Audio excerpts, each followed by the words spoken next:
If Paul didn't convert, then why did he always get kicked out of cities by Jewish mobs or mobs incited by the Jews in the book of Acts? Was he too Jewish for them? Too many things in this video don't match the truth. Too many things in this video don't match the truth. So, hey everybody, we wanted to do a video to respond to some of the comments that we've been getting in some of our other videos because we realized that some of the content that we create tends to be a little bit controversial in certain spaces. We get that. We're not trying to be controversial. Honestly, we're really legitimately trying to look at the Bible with fresh eyes and advance an understanding that keeps in sync with God's covenant to Israel, but also his love for Gentiles. We're going to ask some of these questions or read them, and then I'm going to try to do my best to answer them. So stick with us. It's going to be fun. If Paul didn't convert, then why did he always get kicked out of cities by Jewish mobs or mobs incited by the Jews in the book of Acts? Was he too Jewish for them? Too many things in this video don't match the truth.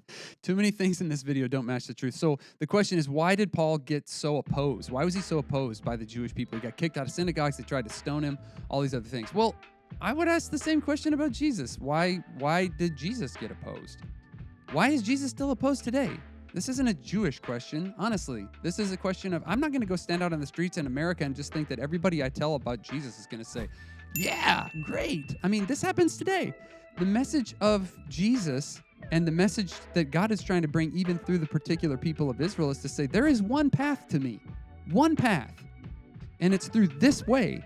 So Paul was coming to his own community and he was bringing a gospel that they didn't like. They had already demonstrated that by basically saying, we don't accept Jesus.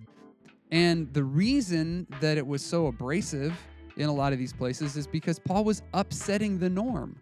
He was coming in as a former Pharisee and saying, look, y'all, I did this way.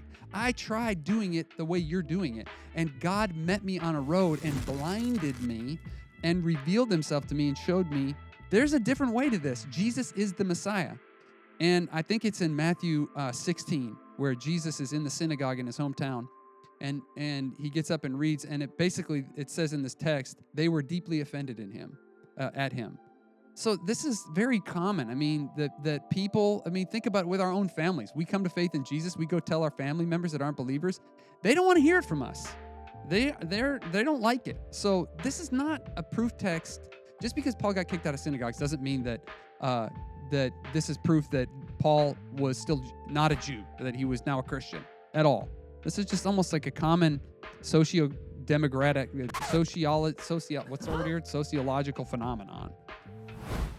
Hey, seriously, thank you for commenting on our videos. If you're somebody that's commented and you've been critical about what we're saying, literally, I hope you know we love you and we want to keep learning with you. Please, if you don't agree with what we're saying, put it in the comments. We just ask you to be kind and let's learn together. We're not saying we're right all the time. Look, seriously. But let's go through the process of learning together, working together to solve some of these technical, tricky questions. So please keep commenting, and I hope this was helpful for you as you guys listen to some of these things. And looking forward to seeing you in another video.